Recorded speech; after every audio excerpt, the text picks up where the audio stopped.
Imagine कीजिए, अप्रैल 2026 का वक्त है। एक बेहद ही शानदार लग्जरी क्रूज जहाज अर्जेंटीना के उशुआया शहर से निकलता है। मंजिल है अंटार्कटिका का खूबसूरत लेकिन एकदम वीरान सफर। इस जहाज पर करीब 23 देशों के 150 लोग सवार हैं। सब कुछ बिल्कुल परफेक्ट लग रहा था। पार्टियां चल रही थीं, लोग रिलैक्स कर रहे थे, एकदम ड्रीम वैकेशन। लेकिन आज की इस चर्चा में हम एक बहुत ही डरावना सच, द गोस्ट शिप मिस्ट्री को डीकोड करने जा रहे हैं, क्योंकि उन यात्रियों को जरा भी अंदाजा नहीं था कि उनकी ये लग्जरी ट्रिप बहुत जल्द एक खौफनाक दुस्वप्न में बदलने वाली थी। इस पूरी मिस्ट्री को समझने के लिए हमें जहाज की इस खौफनाक टाइमलाइन को देखना होगा। 1 अप्रैल को जहाज उशुआया से निकलता है और सब एकदम नॉर्मल है। लेकिन ट्रिप के 5वें दिन एक 70 साल के डच पैसेंजर को अचानक तेज बुखार और सरदर्द होने लगता है। उसकी हालत बहुत तेजी से बिगड़ती है और 11 अप्रैल को जहाज पर ही उसकी मौत हो जाती है। इसके बाद 24 अप्रैल को जब जहाज अफ्रीका के पास एक आइलैंड पर रुकता है तो उसकी पत्नी अपने पति के शव के साथ उतर जाती है। लेकिन असली शौक तब लगता है जब 26 अप्रैल को वापस घर जाने के लिए एयरपोर्ट पर इंतजार करते वक्त अचानक उस पत्नी की भी मौत हो जाती है। बात यहीं खत्म नहीं होती। 2 मई को जहाज पर सवार एक जर्मन महिला भी दम तोड़ देती है। बीच समुद्र में एक के बाद एक रहस्यमयी मौतें। अब तक जहाज पर पूरी तरह दहशत फैल चुकी थी। सबके मन में बस एक ही सवाल था कि आखिर इन यात्रियों की जान ले कौन रहा है।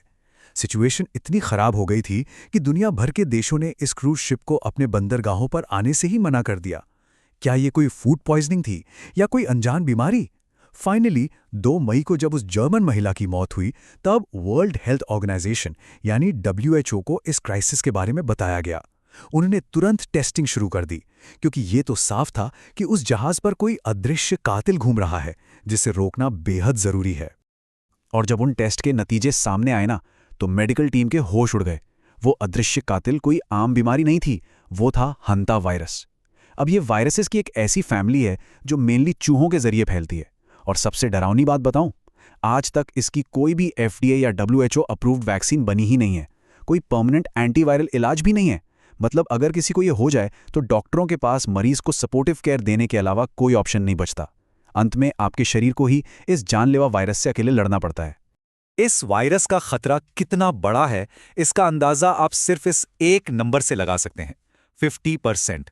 जी हां, इस वायरस का मॉर्टेलिटी रेट यानी मृत्यु दर 50% तक हो सकता है। सीधे शब्दों में कहें तो अगर 2 लोग इससे संक्रमित होते हैं तो उनमें से एक की जान जाना लगभग तय है।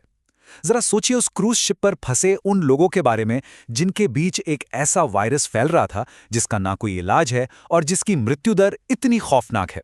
लिटरली ये किसी बुरे सपने से कम नहीं था। तो चलिए अब इस खतरे से पर्दा उठाते हैं और इसे एक ग्लोबल नजरिए से समझने की कोशिश करते हैं। देखिए, ये हंता वायरस ना दुनिया के अलग अलग हिस्सों में अलग अलग तरीके से अटैक करता है। अगर हम एशिया और यूरोप की बात करें तो वहां ये HFRS के रूप में सामने आता है, जिससे मरीज की किडनियां फेल हो जाती हैं और शरीर के अंदर ब्लीडिंग शुरू हो जाती है। लेकिन दूसरी तरफ नॉर्थ और साउथ अमेरिका में तबाही मचाने वाला इसका रूप, जिसे HPS कहते हैं, वो सीधे आपके फेफड़ों पर हमला करता है। फेफड़ों में इतनी तेजी से तरल पदार्थ या फ्लूइड भर जाता है कि इंसान के लिए सांस लेना नामुमकिन हो जाता है और दम घुटने से मौत हो जाती है। मतलब इसके दोनों ही रूप बेहद खतरनाक और जानलेवा हैं। अगर हम इसके आउटब्रेक के इतिहास पर नजर डालें तो ये युद्ध के मैदानों से लेकर रेगिस्तान तक हर जगह फैला हुआ है। असल में ये कोई नई बीमारी नहीं है। इसकी कहानी शुरू होती है 1950 के दशक में, कोरियन वॉर के टाइम पर। अचानक से 3000 से ज्यादा अमेरिकी सैनिक एक रहस्यमय बीमारी का शिकार हो गए और उनमें से 15% की मौत हो गई। उस वक्त डॉक्टरों को समझ ही नहीं आ रहा था कि ये कोई प्राकृतिक बीमारी है या दुश्मनों का कोई बायोलॉजिकल वेपन। इस मिस्ट्री को सुलझाने में पूरे 30 साल लग गए। 1980 के दशक में जाकर एक वायरोलॉजिस्ट ने इसे पहचाना और नॉर्थ साउथ कोरिया के बीच बहने वाली हंतान नदी के नाम पर इसे हंता वायरस नाम दिया। लेकिन इसकी सबसे शॉकिंग वापसी हुई 1993 में अमेरिका के नवाहो नेशन में। वहां एकदम फिट और युवा लोग अचानक फेफड़ों में पानी भर जाने के कारण मरने लगे थे। 1993 के उस आउटब्रेक ने मॉडर्न वैज्ञानिकों को पूरी तरह चकरा कर रख दिया था।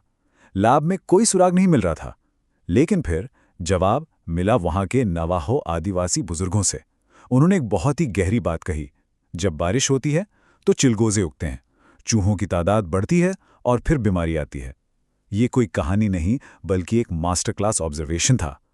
उन आदिवासी बुजुर्गों की पीढ़ियों पुरानी बातों में इस बीमारी का पूरा रहस्य छिपा था, जिसे हमारी मॉडर्न साइंस सुलझाने में इतना स्ट्रगल कर रही थी। उन बुजुर्गों ने जो बताया वो असल में एक पूरी इकोलॉजिकल चेन रिएक्शन है। देखिए ये कैसे काम करता है। स्टेप 1, जब भी अल नीनो जैसा कोई बड़ा क्लाइमेट इवेंट आता है तो बहुत भारी बारिश होती है। स्टेप 2, इस बारिश की वजह से पाइन नट्स यानी चिलगोजे की बम्पर पैदावार होती है। स्टेप 3, अब इतना सारा खाना देखकर जाहिर है चूहों की आबादी में अचानक विस्फोट होता है। और फाइनली स्टेप 4, जितने ज्यादा चूहे होंगे इंसानों के साथ उनका कांटेक्ट उतना ही बढ़ेगा और इसी वजह से वायरस के आउटब्रेक्स में तेजी आ जाती है। यानी मौसम, प्रकृति और इस बीमारी का सीधा सीधा कनेक्शन है। अब आप शायद सोच रहे होंगे कि क्या ये सिर्फ अमेरिका या कोरिया की ही प्रॉब्लम है? जी नहीं, बिल्कुल नहीं। जरा 2005 से 2008 के बीच भारत के तमिलनाडु में हुई वेल्लोर स्टडी पर नजर डालिए। वहां हंता वायरस के 28 कंफर्म्ड केसेस मिले थे। ये वो लोग थे जो गोदामों में काम करते थे या फिर इरुला जनजाति के लोग थे जिनका काम चूहे पकड़ना था। इससे एक बात साफ हो जाती है कि ये वायरस खामोशी से पूरी दुनिया में फैल रहा है।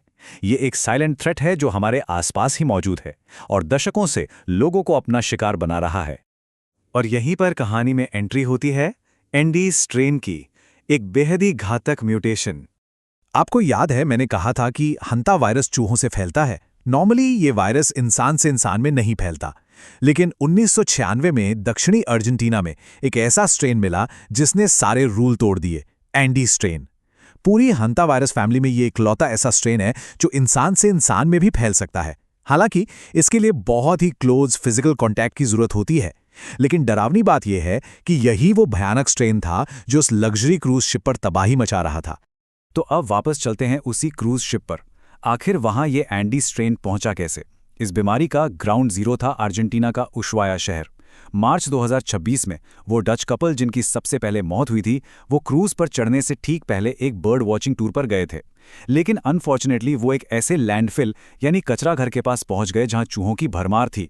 बस वहीं से वो इस एंडी स्ट्रेन से इन्फेक्ट हुए और फिर जहाज पर आकर उन्होंने अनजाने में इस जानलेवा वायरस को दूसरे यात्रियों तक फैला दिया।